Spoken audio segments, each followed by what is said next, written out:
My mother kicked me out of my own room to give it to her sister, saying she was more family than me, and she even laughed while they humiliated me. Before continuing the story, let us know in the comments where you're watching us from. Don't forget to subscribe, hit the notification bell so you won't miss more stories, and leave your like on the video. I still remember the exact moment everything changed.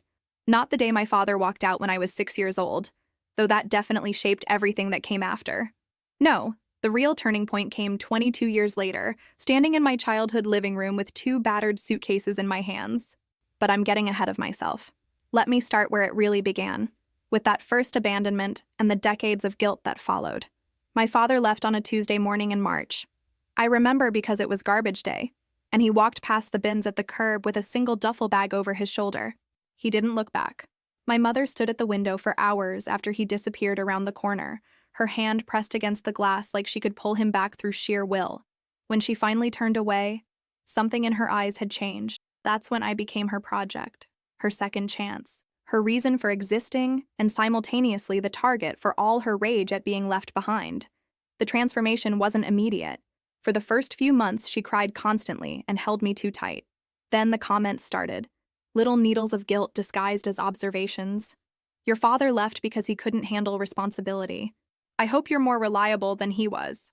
Or my personal favorite, delivered while I played with dolls on the living room floor. I gave up my whole life to raise you. Don't ever forget that. I was 6. I didn't understand what my whole life meant, but I understood the weight in her voice, the expectation that I owed her something massive and unpayable. By the time I turned 8, the expectations had solidified into rules. Perfect grades weren't praised. They were expected as basic payment for the roof over my head. Any mistake was evidence of my father's weak character manifesting in me. You have his selfishness, she'd say when I wanted to quit piano lessons after 2 years. He could never commit to anything either. I kept playing. I kept doing everything she wanted because the alternative, being abandoned like my father abandoned us, was too terrifying to consider. The years blurred together in a haze of overachievement and anxiety. While other kids had sleepovers and birthday parties, I had extra homework and chores. My mother never explicitly forbade me from having friends over, but she'd make comments. Hope they don't judge our humble home. Not everyone had their father stick around to provide better. The shame was enough. I stopped asking. I remember being 10 years old and finding a birthday invitation in my backpack from a girl named Jessica. A pool party. It sounded magical. I'd never been to a pool party. I showed my mother the invitation, already mentally cataloging what I'd need: a swimsuit, a present, permission. She looked at the cardstock with its cheerful rainbow design and handed it back to me. "We can't afford a present nice enough for a girl whose family has a pool," she said. "You don't want to embarrass yourself." The invitation stayed in my desk drawer until it yellowed. I told Jessica I had a family thing that weekend. There was the time in middle school when I made honor roll and brought home the certificate, thinking maybe this time she'd be proud. She glanced at it while doing her crossword puzzle. "Honor roll is the minimum for someone with your opportunities," she said without looking up. "Your father was smart too when he bothered to try. Don't waste it like he did." I put the certificate in a box under my bed with all the others. By high school, I stopped showing them to her at all. Every milestone became a reminder of what she'd sacrificed. What I owed. My 8th grade graduation? I missed work for this. Hope it's worth it. My first period? Another expense I can't afford alone. Your father should be paying for these things. Learning to drive? Insurance is going to cost a fortune. Better get a better job. Nothing was just mine. Everything was transactional, a debt to be repaid. When I turned 14, she decided I was old enough to contribute financially. "You're practically an adult now. Time to learn responsibility." I got a job at a corner store 3 blocks from our apartment, working after school and weekends. My first paycheck? I handed to her with pride, thinking this was what she wanted, proof that I wasn't like my father. She counted the bills, nodded, and said, "About time you started pulling your weight." That's when I understood. There would never be enough. No amount of good grades, perfect behavior, or money would fill the hole my father left. But I kept trying anyway because that's what you do when you're drowning. You keep swimming even when you can't see the shore. My teenage years disappeared into work shifts and household duties. Friends stopped inviting me places after the 20th I have to work excuse. I watched them through social media, living the adolescence I'd traded for my mother's approval. They went to football games and prom while I carried grocery bags up 3 flights of stairs and scrubbed bathroom tiles. At 16, I was covering half our rent. At 17, I was paying all the utilities. My mother had stopped working by then. "My back," she'd say, though she seemed perfectly capable of walking to her sister's house for wine and gossip every Thursday. The corner store job taught me things school never could: how to smile at rude customers, how to restock shelves until my shoulders ached, how to count a register at the end of a shift with hands that shook from exhaustion. The owner, a kind older man who wore the same cardigan every day, would sometimes slip me an extra 20. "For college," he'd say with a wink. I never told my mother about those 20s. They went into a jar I hid in the back of my closet, buried under old sweaters, my emergency fund, my someday escape money.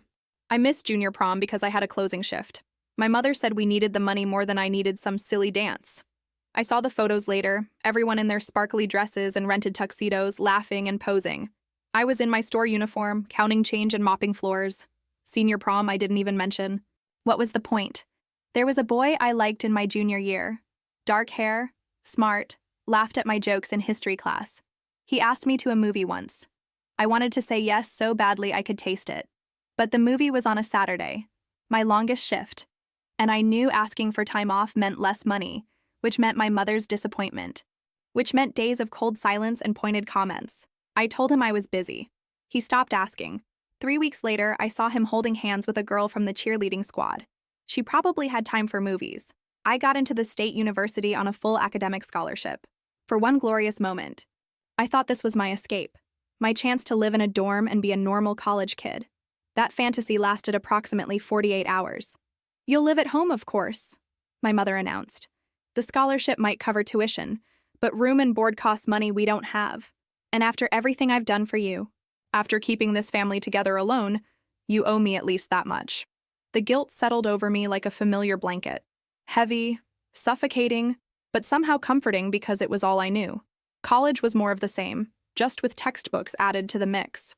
I studied accounting because it was practical and would lead to a good job with a steady paycheck. My mother made sure I understood this wasn't for me. It was for us. When you graduate and get a real job, we'll finally be comfortable. We deserve that after everything we've been through. As if her abandonment and my childhood were a shared trauma we'd overcome together, rather than a weapon she'd wielded against me for 12 years and counting. I watched my classmates have the college experience I'd imagined: study groups that turned into friendships, late-night conversations in dorm rooms, campus events and club meetings, spring break trips. I commuted from home, worked 20 hours a week at a restaurant near campus, and studied in the spaces between. My schedule was a Tetris game of obligations with no room for spontaneity. There was a study abroad program in my sophomore year. London for a semester. I'd looked at the brochure so many times I'd memorized every photo. The Thames at sunset. Students smiling in front of Big Ben. "See the world while learning," the headline promised. I'd saved almost enough from my secret stash of tips and extra shifts. I filled out the application, got accepted, received the congratulations email, and felt, for one perfect moment, like my life was about to start. My mother found the acceptance letter in my backpack. She was waiting when I came home from class, the paper in her hand, her face cold. "London," she said, "you were planning to abandon me for an entire semester?" The guilt was immediate and crushing. She cried. She talked about being alone. She reminded me about my father leaving. "I see him in you when you act like this," she said through tears.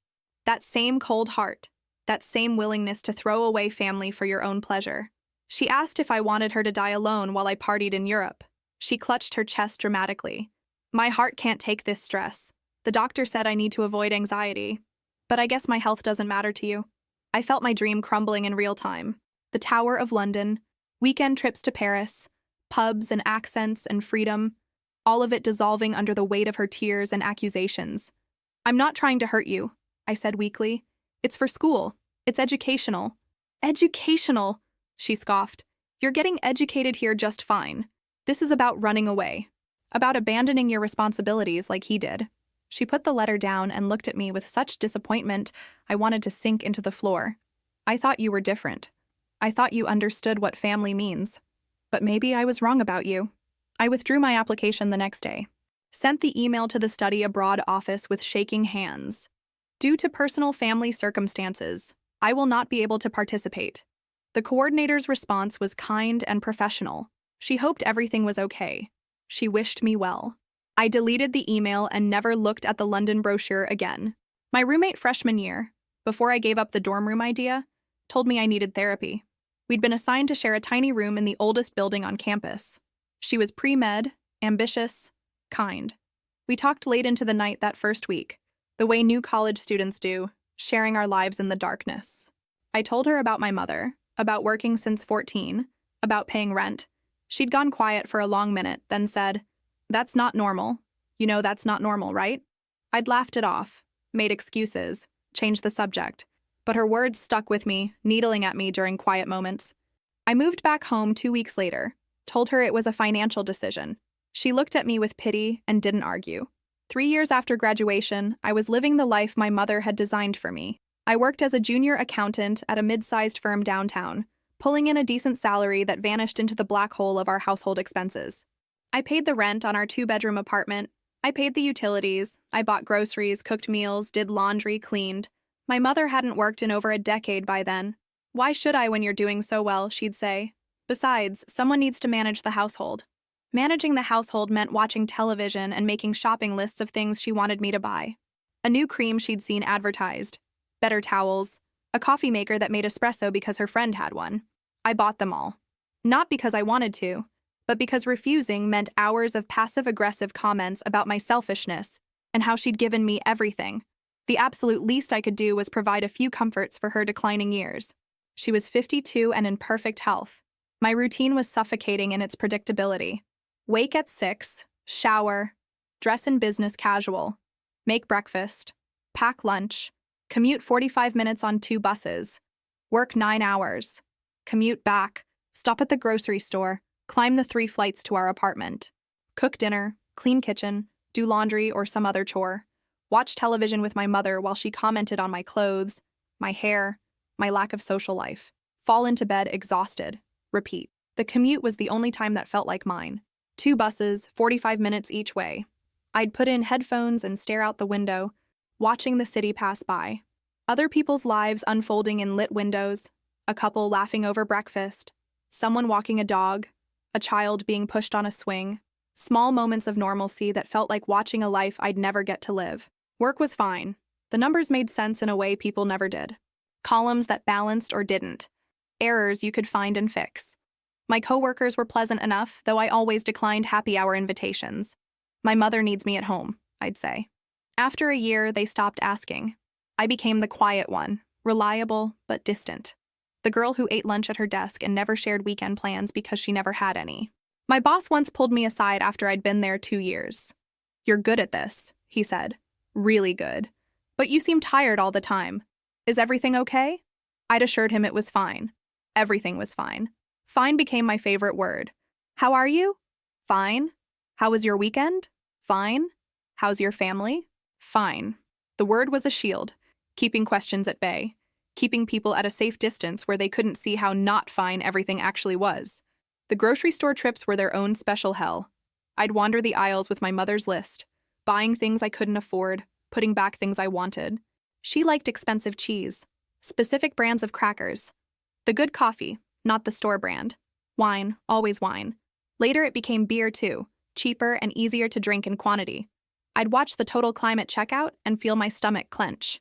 $70, $80, $90. My mother didn't work, but somehow needed more than I could afford. I hadn't been on a date in 4 years. My last relationship ended when my boyfriend at the time, a coworker who seemed nice enough, suggested I was too focused on my mother's needs. "She's an adult. She can take care of herself," he'd said. I'd defended her automatically, the conditioning too deep to recognize the truth in his words.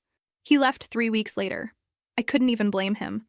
My few remaining friends from college had stopped reaching out after I canceled plans one too many times. There was always something my mother needed. Some emergency that meant I couldn't make dinner, or that concert, or just coffee. Eventually, the invitations stopped coming. I told myself I didn't mind. People were exhausting anyway, always wanting things, taking time I didn't have. The truth was simpler and more pathetic. I was 28 years old and I'd never learned how to exist for myself. My entire identity was wrapped up in being the good daughter, the responsible one, the girl who stayed. Every decision I'd made for 2 decades had been filtered through one question: what would make my mother happy?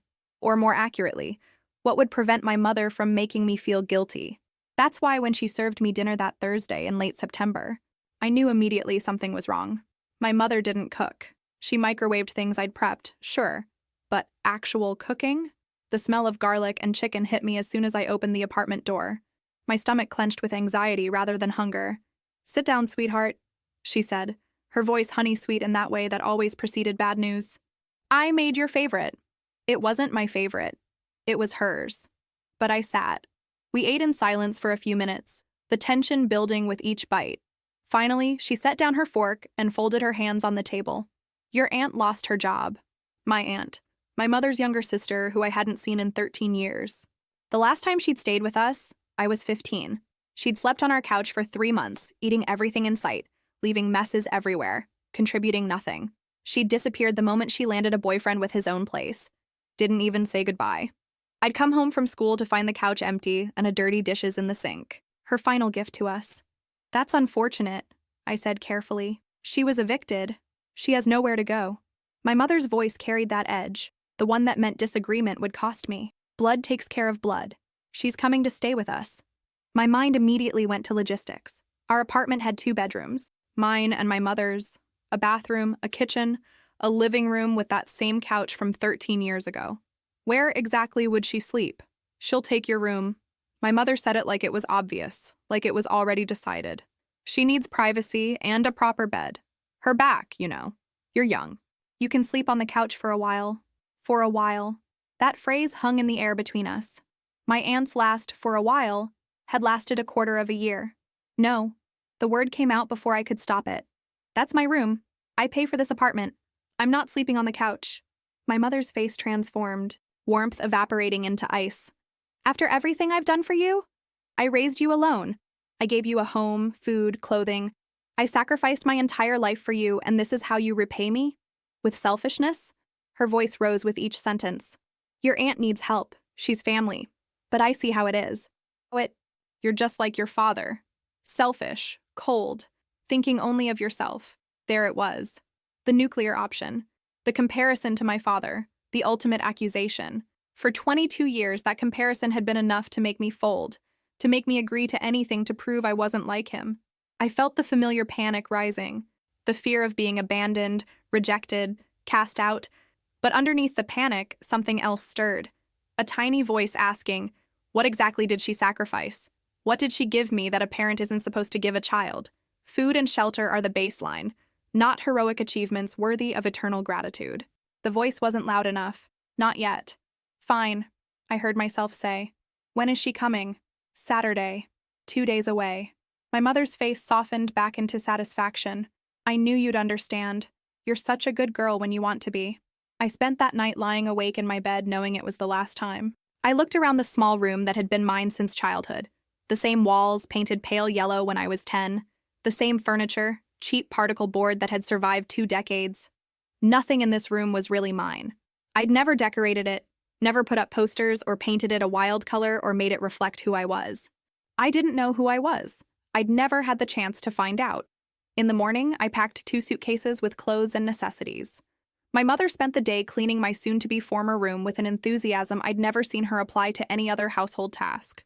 She washed the windows, changed the sheets, put fresh flowers on the dresser, preparing for someone important, someone who mattered.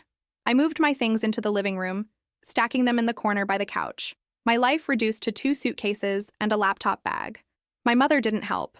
She didn't even acknowledge what was happening beyond asking me to move my boxes because they were cluttering up the space. Saturday arrived with all the joy of a funeral. My aunt showed up mid-afternoon in a taxi she couldn't pay for. I ended up covering the fare because what else was I going to do? Let the driver sit out front honking? She had 2 battered suitcases held together with rope and a garbage bag of what I assumed were clothes. She was 45 but looked older, her face worn down by choices I probably didn't want to know about. "Thanks so much for taking me in," she said, her smile not quite reaching her eyes. "I promise I won't be any trouble." That promise lasted approximately 36 hours. The first 2 days, my aunt stayed locked in my former bedroom, emerging only to raid the fridge and use the bathroom, which she left in horrifying states. Toothpaste in the sink, wet towels on the floor, the toilet unflushed more than once. I cleaned up after her automatically, the habit too ingrained to resist. Sleeping on the couch was torture. The thing was ancient, sagging in the middle, too short for my 5'6" frame. I woke up every morning with my neck kinked and my lower back screaming. Getting ready for work meant digging through suitcases for clothes, trying to find a private moment in the bathroom while my aunt took 45-minute showers, applying makeup in the kitchen because both bedroom doors were closed to me. I started setting my alarm for 5 in the morning, hoping to shower before my aunt woke up. It worked for 3 days before she started waking up at 4:30, like she knew, like she wanted to ensure I never had a moment of peace. I'd hear the bathroom door lock and the water start running just as I reached for the handle. 45 minutes later, she'd emerge in a cloud of steam, smirking at my work clothes already laid out on the couch, my desperation to be clean and professional, visible and pathetic. The kitchen became a battleground. I'd buy groceries, carefully selecting things that would last the week. By Wednesday, everything would be gone. My yogurt for breakfast, the sandwich meat I'd planned for lunches, the pasta I'd budgeted for 3 dinners, all consumed in my aunt's late-night raids. I'd open the fridge at 6 in the morning before work and find it empty except for condiments and her beer. I started eating vending machine food at work, stretching my coffee breaks to make up for the breakfast I couldn't eat at home. My work performance started slipping. I showed up exhausted, made careless errors in spreadsheets, missed details in reports. My supervisor called me into his office after I transposed an entire column of figures, creating chaos for the client. "Is everything all right at home?" he asked. I assured him it was fine. Everything was fine. It wouldn't happen again. But we both knew I was lying. The numbers blurred on my screen. I'd catch myself reading the same email 3 times without comprehending it. My coworker, a nice woman named Patricia who'd been there for 15 years, brought me coffee one afternoon. "Honey, you look dead on your feet," she said gently. "Whatever's going on, you need to take care of yourself." I nodded and thanked her and did nothing because I didn't know how to take care of myself. I'd never learned. By the end of the first week, my aunt had emerged from hibernation and found a new hobby, tormenting me. It started small. Comments about my clothes. Business casual? More like business boring. Observations about my schedule. Up early again? Wow, corporate slavery really has you trained? Each jab delivered with a smile. Like she was joking, but the malice underneath was obvious. My mother laughed at every single comment. They'd sit together on my couch, drinking beer I'd bought, eating snacks I'd paid for, making fun of me while I cooked dinner after a 9-hour workday. "Look at her, so serious," my aunt would say. "Does she ever relax?" My mother would respond, "No, she's always been uptight, gets it from her father's side." The beer started as 1 or 2 during dinner. Within 2 weeks, they were going through a 12-pack every 2 days. My mother asked for a little extra money for groceries, since we're feeding 3 now. I gave it to her. She spent it on alcohol. When I came home to find them drunk at 4 in the afternoon on a Wednesday, I said nothing. What was there to say? This was my life. This was what I deserved for being born, apparently. The insults escalated. "There's the meal ticket," my aunt would announce when I walked in. "How was your day licking boots?" My mother found this hilarious. The woman who'd spent 22 years drilling into me that work was noble, that providing for family was my duty, now mocked me for doing exactly that. The hypocrisy was stunning, but pointing it out would only make things worse. They developed routines, rituals of cruelty. When I'd come home and head straight to my suitcase to find clothes for the next day, they'd make bets. $5 says she picks the gray pants again, my aunt would say. She has no imagination, no style, just a robot programmed to work and pay bills. My mother would laugh and agree. At least she's useful. More than her father ever was. I started coming home later and later. I'd sit in the building's lobby on the cracked vinyl chairs meant for visitors, just to delay going upstairs. The security guard, an older man who worked nights, started recognizing me. "Long day?" he'd ask. I'd nod. He never pried. Sometimes I'd sit there for an hour, 2 hours, watching the clock and dreading the moment I'd have to climb those 3 flights. I stopped eating with them.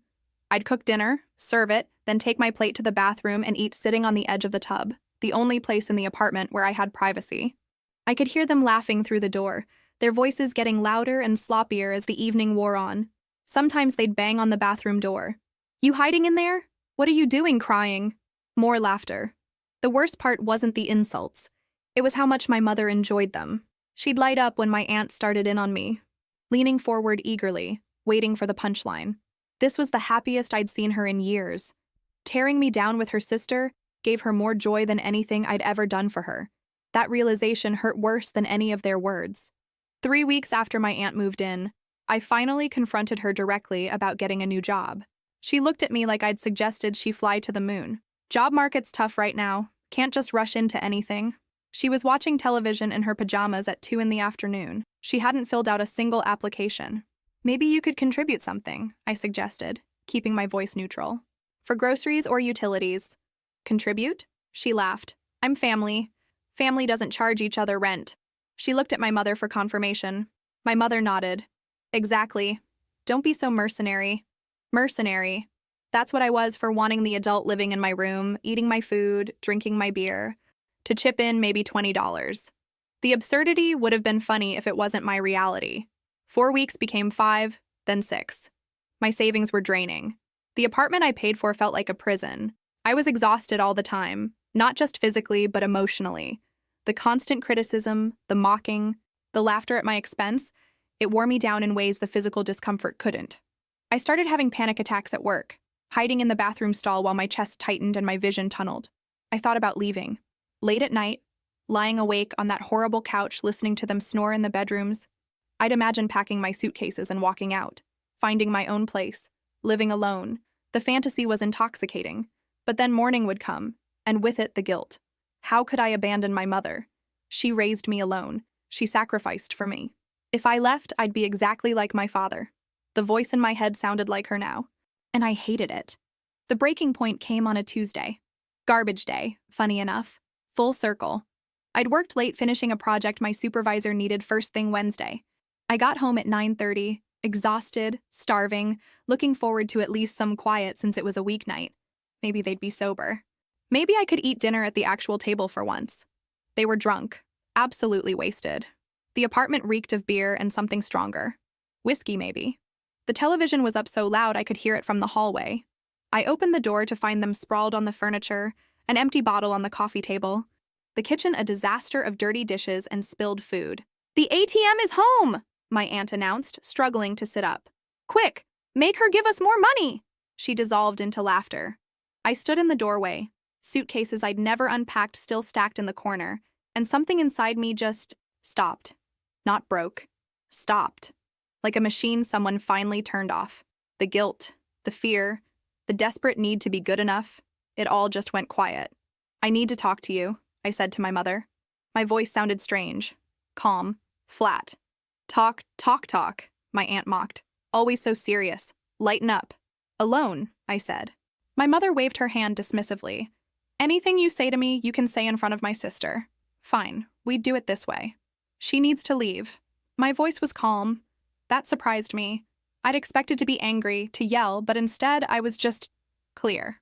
Either she leaves or I leave. My mother laughed. Actually laughed. You're not going anywhere. You always say stuff like this when you're upset, but you never do anything. You don't have the spine. And there it was. The truth she'd always believed, that I was too weak, too conditioned, too afraid to ever actually leave. She'd spent 22 years building that prison, bar by bar, guilt by guilt, and she was confident in her construction. I'm serious, I said. You're never serious about anything that matters, my mother shot back. Just like your father. All talk, no action. My aunt was watching us now, the entertainment value of the moment cutting through her drunk haze. Ooh, family drama, she said. Better than TV. She's not leaving, my mother continued, standing up and swaying slightly. She's family. She needs help. Unlike you, I understand what family loyalty means. Family loyalty. I repeated the words slowly, tasting them. Is that what this is? You letting her take my room? My food? Everything I pay for? While both of you mock me and drink away the money I earn? So ungrateful, my aunt chimed in. Your mother raised you better than this. My mother raised me to feel guilty for existing, I said. Still calm, still clear. She raised me to believe I owed her my entire life because my father left. But you know what? He left her. Not me. I was 6 years old. I didn't owe her anything then, and I don't owe her anything now. My mother's face flushed red. After everything I've done, what have you done? I interrupted. You fed me and gave me a bed. That's what parents are supposed to do. That's the baseline, not some extraordinary sacrifice that means I have to fund your entire existence for the rest of my life. I gave up everything for you. My mother's voice rose to a shout. I could have had a life. I could have had a career. But I stayed and raised you without any help. You gave up a job at a call center 15 years ago because you didn't feel like working anymore, I said. Don't rewrite history. You didn't sacrifice your dreams for me. You decided your dream was living off me instead. The silence that followed was stunning. Even my aunt looked uncomfortable. Get out. My mother's voice shook. If you're going to be disrespectful, get out of my house. Your house? The laugh that came out of me was hollow. This apartment is in my name. I've paid every single bill for the last 5 years. It's my house. That stopped her. I saw the calculation in her eyes as reality pierced through the alcohol haze. If I left, there'd be no money, no rent, no food, no beer, no comfortable life where she did nothing while I did everything. You don't mean that, she said, her voice shifting to the wheedle I knew so well. You're just tired. We've all been stressed. Things got out of hand. Tomorrow we can sit down and talk about this properly. We can make rules. She'll contribute, won't you? She looked at my aunt, who said nothing. See, we'll work it out. Just don't overreact. I do mean it. I walked to the corner and picked up my suitcases. I'm done. You want her here? Fine. She can pay your bills now. She can be your meal ticket. I looked at my aunt, still slouched on my couch. Good luck with that. The lease ends in 2 months. I'll pay through the end of my contract. Then you're on your own. You can't leave, my mother said, but her voice had gone thin, panicky. You have nowhere to go. Anywhere is better than here. I grabbed my laptop bag. The weight of it, the weight of everything I was carrying, suddenly felt manageable. I was taking my life with me. That's all I needed. Baby, wait! My mother's voice cracked, the anger dissolving into desperation. Don't be like your father. Don't do this to me. Don't leave me alone. There it was. The final weapon. The comparison that had controlled me for 22 years. The accusation that had shaped every decision, driven every sacrifice, kept me chained to this apartment and this woman and this half-life I'd been living. I stopped at the door and turned back. I'm not like my father, I said quietly. He left without trying. I tried for more than 2 decades. I paid for everything, did everything, sacrificed everything, and it was never enough. You want to call that abandonment? Fine. But we both know the truth. You didn't raise a daughter. You created a source of income and emotional punching bag. Well, she's done now. She quits. I opened the door. My mother started crying, loud, theatrical sobs. Please don't go. I'm sorry. We'll fix this. No, I said. We won't. I walked out, pulling the door shut on her cries. My aunt hadn't moved from the couch. She'd stopped laughing, though. The hallway had never looked so beautiful. I spent that night in a cheap motel 6 blocks from the apartment. It smelled like industrial cleaner and sadness, but it was mine. I lay in the questionable bed staring at the ceiling, waiting for the guilt to crash over me, waiting to feel like the terrible daughter, the selfish monster, the woman who abandoned her poor, helpless mother. It didn't come. Instead, I felt light, like I'd been carrying something heavy for so long I'd forgotten it was there, and someone had finally cut it loose. My back didn't hurt from the couch. Nobody was mocking me through the walls. The silence was absolute. I got up around midnight and stood in front of the bathroom mirror. The woman looking back at me was 28 but looked older. Dark circles under her eyes. Hair that needed cutting. Shoulders permanently hunched from years of trying to make herself smaller. Less of a burden, invisible. I looked tired, used up, defeated, but alive. Still alive. Still capable of change. I ordered pizza from a place that delivered until 2 in the morning. When was the last time I'd ordered food just for myself? Just because I wanted it? I couldn't remember. The delivery guy looked confused when I answered the door in sweatpants and paid cash with a generous tip. You okay, miss? He asked. I must have looked as wrung out as I felt. Yeah, I said. I think I finally am. The pizza was mediocre. Best thing I'd ever tasted. I spent the next morning looking at apartments online. My secret savings account, the one I'd opened 2 years ago and contributed to in tiny increments my mother never saw, had enough for first and last month's rent on a studio. It wasn't much, but it was mine. All mine. Every listing I looked at felt like possibility. A tiny kitchen meant I could cook what I wanted. A small bathroom meant I could shower when I wanted. A single room meant nobody would take it from me. The spaces were small, but they represented something huge. Autonomy, choice, freedom. I looked at my bank account again, doing the math. If I was careful, Really careful, I could swing it. No more buying my mother's expensive cheese and wine. No more my aunt's beer and snacks. No more covering two other adults who contributed nothing. Just me and my expenses. The numbers actually worked. They'd worked this whole time, but I'd been too conditioned to see it. By noon, I'd scheduled 3 viewings. By evening, I'd signed a lease on a tiny studio in a decent neighborhood. It had a Murphy bed, a kitchenette, 1 closet, and a bathroom the size of a phone booth. It was perfect. I moved in the next day with my 2 suitcases and laptop. The landlord looked at my meager possessions and asked if I needed help moving the rest. "This is everything," I told him. He gave me a look that was part pity, part concern, but handed over the keys without comment. That first week was strange. The apartment was too quiet. I kept expecting to hear my mother's voice calling me, asking where I'd put something or demanding I pick up an item from the store. But there was nothing. Just silence and space that was entirely mine.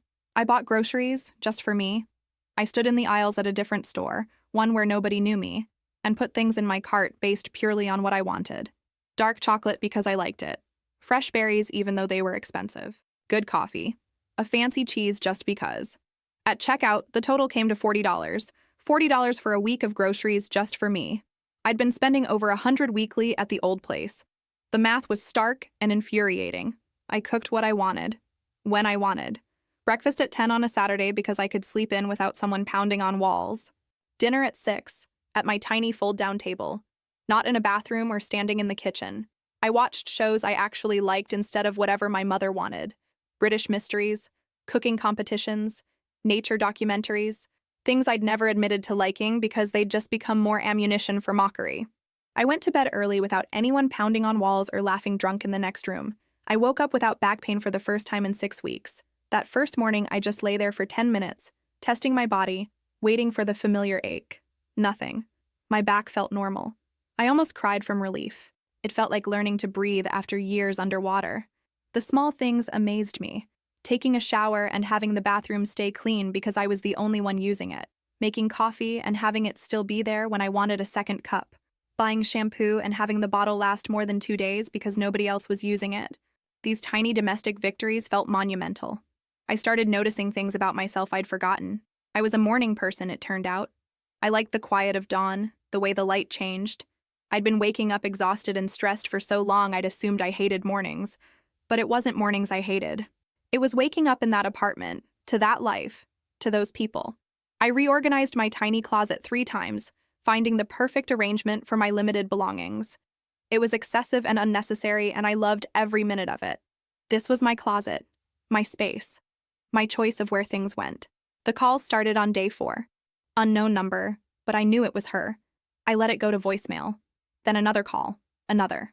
By evening, I had 16 missed calls. I listened to the first voicemail. "This is ridiculous. You've had your little tantrum. Time to come home and be an adult about this." Her voice was sharp, annoyed, like I was a teenager who'd stayed out past curfew. The second voicemail was angrier. "You can't just abandon your responsibilities. I'm your mother. You owe me." The third was desperate. "Please call me back. I don't understand what I did wrong. Why are you punishing me?" I deleted them all and blocked the number. She called from my aunt's phone. I blocked that too. She called from a neighbor's phone. Blocked. She created a Facebook account just to message me. I blocked her there too. The desperation in her messages would have broken me a month ago. Now I saw them for what they were, manipulation. She didn't miss me. She missed my money. 2 weeks after I left, I got a message from an old neighbor, someone I'd known casually. "Your mom is telling everyone you abandoned her. Just thought you should know. Also, there's an eviction notice on your apartment door." My apartment. The one in my name. I'd forgotten about that detail in the chaos of leaving. I called my landlord, explained I'd moved out, asked about breaking the lease early. He was surprisingly understanding. "Your mother and another woman are still there, though. They told me you'd be back to pay rent." "I won't be," I said. "Start eviction proceedings. I'll pay this month's rent as notice." But that's it. "You sure?" he asked. They seem like they're not planning to leave voluntarily. "I'm sure." The eviction took 6 weeks. I heard about it through the neighborhood gossip network.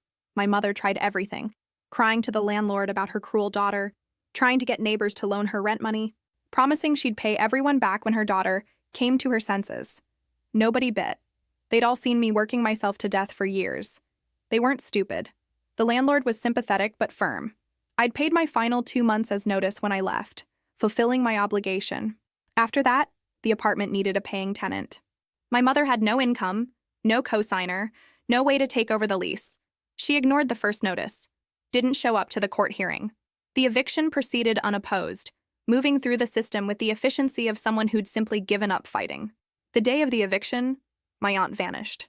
According to the neighbor who texted me updates, she'd packed her 2 suitcases and garbage bag and left without a word while my mother was at her new job. Yes, job. Apparently, my mother had gotten employment at a gas station after the first official eviction notice. Funny how quickly she became capable of work when her meal ticket left, and her back miraculously stopped hurting. My mother was evicted alone. Her furniture, what little there was, ended up on the sidewalk. The neighbor sent me a picture. My mother sitting on the curb next to a battered couch, looking lost. I felt nothing. Maybe a little sad for her, but not guilty, not responsible, not obligated to save her. She found a room in a boarding house in a rough neighborhood, got a full-time job as a cashier at a grocery store, sent me messages from various borrowed phones and email addresses I kept blocking, describing her horrible new life. This is what you've reduced me to. Your own mother, living in squalor. Are you happy now? I wasn't happy about her situation, but I wasn't responsible for it either. She'd had a good life. I'd provided everything for years. She chose to prioritize my aunt over basic financial stability. She chose to spend money on alcohol instead of saving for rent. She chose to drive away the person who'd been supporting her. Choices have consequences. 6 weeks into my new life, she sent one final message. It came from yet another borrowed phone, but this time I read it before blocking the number. Your father abandoned me when I needed him most. I stayed. I raised you. And this is how you repay me? By leaving me in poverty while you live comfortably? You're worse than he ever was. I stared at that message for a long time. Then I typed a response. I'd ignored all the others, but this one needed an answer. A final answer. You had a good life for 7 years. I paid for everything. I gave you everything. You were comfortable, fed, housed, with money for whatever you wanted. But it wasn't enough. You needed someone to control, someone to guilt, someone to take your anger out about being abandoned. I was never your daughter. I was your emotional support animal and ATM machine. You chose alcohol and your sister over stability. You chose mockery over gratitude. You chose to drive me away. These are the consequences of your choices. I hope one day you understand that. But either way, do not contact me again. I'm done. I blocked the number. Then I blocked every communication method I could think of. Email addresses, social media, everything. I changed my phone number the next day and didn't give it to anyone who might pass it to her. 3 months into my new life, I got a raise at work. My performance had skyrocketed once I wasn't exhausted and stressed 24/7. My supervisor mentioned the dramatic turnaround in my last review. Whatever you changed in your personal life, keep doing it, he said. I smiled and promised I would, and I used the extra money to buy real furniture. A proper bed that wasn't a Murphy contraption, a small couch, a bookshelf. I'd never owned a bookshelf before. I started filling it with books I actually wanted to read, not textbooks or self-help garbage my mother had insisted would improve me. I reconnected with an old friend from college who'd reached out tentatively. I heard you moved, she said. How are you doing? We got coffee, then lunch. Then she invited me to a dinner party where I met other people my age who weren't exhausting or demanding or making me feel guilty for existing. I remembered what it was like to laugh without waiting for the insult that would follow. Her name was Keisha, and we'd been in the same statistics class junior year. We'd studied together a few times before I'd withdrawn into my work and home prison. She didn't ask invasive questions about why I'd disappeared or what had happened. She just accepted my presence, my rusty social skills, my tendency to check my phone anxiously even though nobody was going to call demanding I come home. You seem different, she said one evening over Thai food. Lighter somehow. I thought about that. Lighter. Yes. Like gravity had less pull on me now. I left a bad situation, I told her. Not the details. Not yet, but enough. She nodded like she understood and didn't press for more. Through Keisha, I met others. Marcus, a graphic designer who made terrible puns. Jenna, a teacher who collected vintage postcards. David, a nurse who'd seen enough drama at work that he kept his personal life drama-free. Normal people with normal problems, jobs they tolerated or loved, hobbies that brought them joy, families that were complicated but not toxic. They showed me what normal looked like, and it was revolutionary. 6 months after leaving, I went on my first date in years. Nothing came of it, but it felt like a milestone anyway. I was present. I wasn't mentally calculating how much time I had before I needed to be home, or worrying about what my mother would say about my clothes, or whether there'd be some emergency waiting for me. I was just there, existing as myself. The guy was nice enough, an accountant from a different firm who'd struck up a conversation at a coffee shop. We went to dinner, talked about work and movies and favorite books. He kissed me goodnight at the bus stop. It was nice. When he called for a second date, I realized I wasn't interested and told him so. He took it well. The whole interaction was remarkably undramatic and healthy. I walked home marveling at how simple things could be when you weren't carrying decades of dysfunction. I went on more dates. Some good, some boring, some that ended with mutual disinterest. But I was learning what I liked in a partner, learning how to recognize red flags, though after years with my mother, even the subtle ones seemed obvious now. Learning that I could say no without apologizing or explaining or justifying. One Saturday, I ran into that ex-boyfriend from years ago, the coworker who'd told me my mother could take care of herself. We were both in line at the same coffee shop, and the recognition was mutual and awkward. He had a wedding ring on his finger and looked genuinely happy. "How are you?" he asked, and it seemed like he actually wanted to know. "Good," I said, and meant it. "Really good, actually. I'm glad." He seemed to understand there was a story there, one he didn't need to hear. "You deserve that." After he left with his coffee, I realized I'd spent years thinking he'd been wrong to judge my situation. But he'd been exactly right. My mother could take care of herself. She just hadn't wanted to, as long as she had me to do it for her. He'd seen what I couldn't. I hoped his wife appreciated his clarity. The thing about guilt is that it's like a muscle. When you exercise it constantly for decades, it gets strong. But when you finally stop, when you rest it and let it heal, it gets weaker. The guilt I felt about leaving my mother started strong. But every day in my own apartment, every morning I woke up without back pain, every evening I spent doing what I wanted, it faded a little more. I started thinking about who I actually was underneath all those years of conditioning. I liked mystery novels, it turned out. I'd never had time to read for pleasure before, but now I'd curl up on my tiny couch after work with a paperback from the used bookstore down the street. I enjoyed cooking when it wasn't an obligation, when I could experiment and mess up without someone criticizing the waste of money if something turned out badly. I was decent at watercolor painting, something I discovered when I took a beginner class at the community center on a whim. I liked running in the morning, the rhythmic pounding of feet on pavement, the way it cleared my head. I preferred tea to coffee. Small things, but they were mine. I was building an identity from scratch at 28 years old, and it was both terrifying and exhilarating. My mother had defined every aspect of my life for 22 years. She'd decided what was selfish and what was noble, what I owed, and what I deserved, which was nothing. Walking away from that meant walking away from any sense of inherent worth or purpose. I had to build those from the ground up. Some days were harder than others. There were moments I doubted myself. Late at night, when the apartment was too quiet, I'd wonder if I'd made a mistake. What if she was really struggling? What if she needed me? What if I was the villain in this story?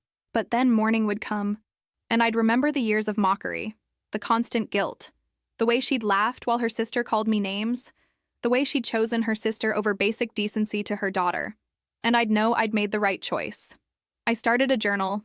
Nothing fancy, just a cheap notebook from the drugstore. I wrote about my days, my feelings, the small victories and setbacks. Tried a new recipe today. It was good. I liked it. Simple sentences that felt profound because they were about me, for me, without needing anyone else's approval.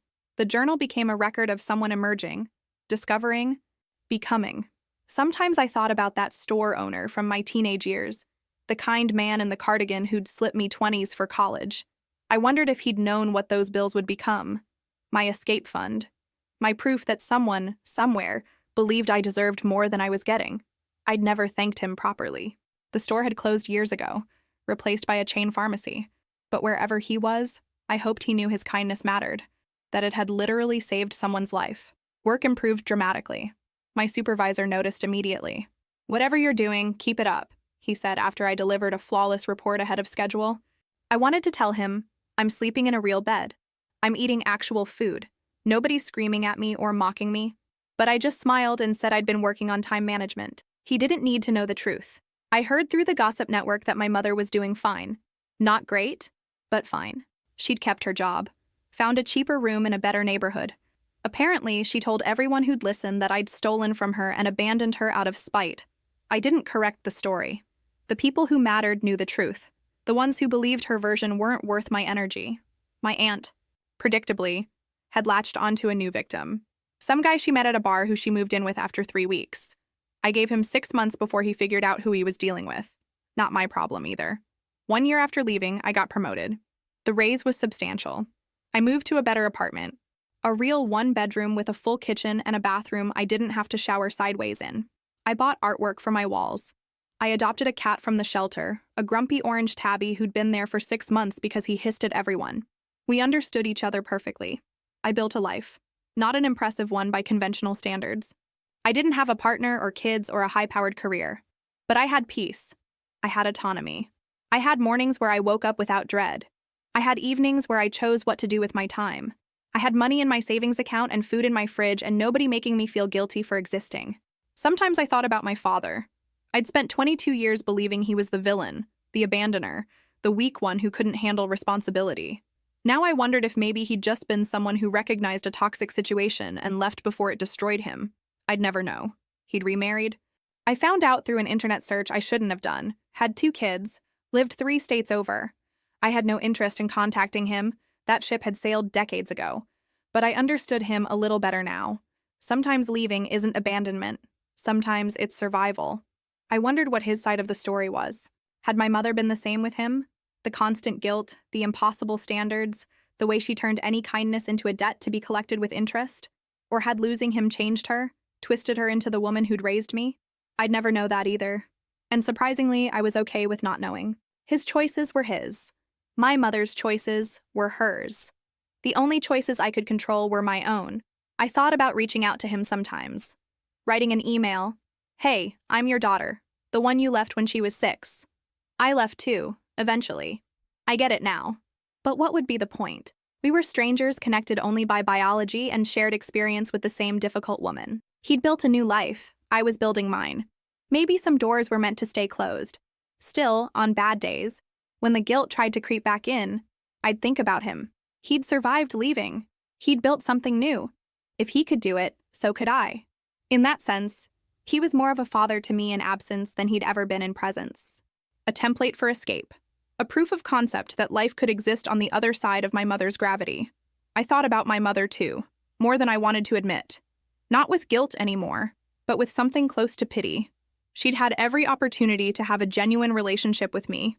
I'd been right there for 28 years, trying desperately to earn her love. All she'd had to do was appreciate it, or at least not actively abuse it. But she couldn't. Her need to be the victim, to have someone to control and blame, was stronger than any capacity for actual love. That's the thing that took me longest to accept. My mother didn't love me. Not really. She loved having someone obligated to her. She loved the power dynamic. She loved being able to guilt someone into funding her lifestyle. But me as a person, as her daughter, as a human being with needs and dreams and limits, she had no interest in that version of me. It hurt less than I expected. That realization. Maybe because by the time I fully accepted it, I'd built enough of my own life that her opinion didn't matter anymore. I didn't need her validation or love or approval. I had my own validation. I was doing okay. Better than okay. I was doing well. 2 years after leaving, I stopped checking for messages from her. I'd blocked everything, but for the first year, I'd still looked, just in case she found a new way through. Eventually, I stopped caring enough to check. She'd become like my father, someone who used to be in my life and now wasn't. The difference was I didn't spend 2 decades resenting her. I just moved on. People ask me sometimes if I regret it. If I regret leaving, cutting contact, abandoning my mother. The answer is simple. No, not for a second. I regret not doing it sooner. I regret the years I wasted trying to be good enough for someone who would never be satisfied. I regret missing out on my 20s because I was too busy funding someone else's comfortable retirement. But I don't regret leaving. Leaving was the first truly healthy choice I'd ever made for myself. The last I heard, my mother was still working retail, still living in a rented room, still telling anyone who'd listen that her ungrateful daughter abandoned her. I heard she tried to contact me through my work once. My boss, bless him, told her I no longer worked there and hung up. He mentioned it to me later with a raised eyebrow. Ex? He asked. Worse, I said. Mother? He nodded like that explained everything. It kind of did. My aunt cycled through 2 more boyfriends and eventually ended up back with my mother, the 2 of them splitting expenses in a 2-bedroom apartment in the same rough neighborhood. They deserve each other, honestly. 2 women who never learned that other people aren't resources to be exploited. I hope they're happy together. I really do. Just nowhere near me. As for me, I'm 30 now. I have a job I'm good at, an apartment I love, friends who actually like me for who I am, not what I can provide. I'm dating someone kind, someone who thinks my mother sounds absolutely insane and tells me I was right to leave. I'm learning guitar. I'm learning to exist without guilt. That last one's still a work in progress, but I'm getting there. Sometimes people who learn my story tell me I'm brave. I'm not. I'm just someone who finally, after nearly 3 decades, learned that surviving isn't the same as living. I survived for 28 years. Now I'm living. There's a difference. And if my mother ever somehow finds a way to read this, know this. I don't hate you. I don't even think about you most days. You're just someone who used to have power over me and doesn't anymore. That's all. You made your choices. You chose comfort over decency, control over love, victimhood over accountability. Those choices led you exactly where they were always going to lead you. I made my choice too. I chose myself. Finally, impossibly, after all those years of putting everyone else first, I chose myself. And it turns out, I'm pretty good company. I still remember that Tuesday morning when my father walked away, and the Tuesday evening 22 years later when I did the same. People say you're not supposed to repeat your parents' patterns, but maybe walking away from toxicity isn't a pattern to break. Maybe it's a lesson to learn. My father walked away from my mother. Eventually, I walked away from her too. Maybe that says more about her than it does about us. I don't know what the future holds. I'm still figuring out who I am, what I want, where I'm going. But for the first time in my life, those questions feel exciting instead of terrifying. I get to decide. Not my mother.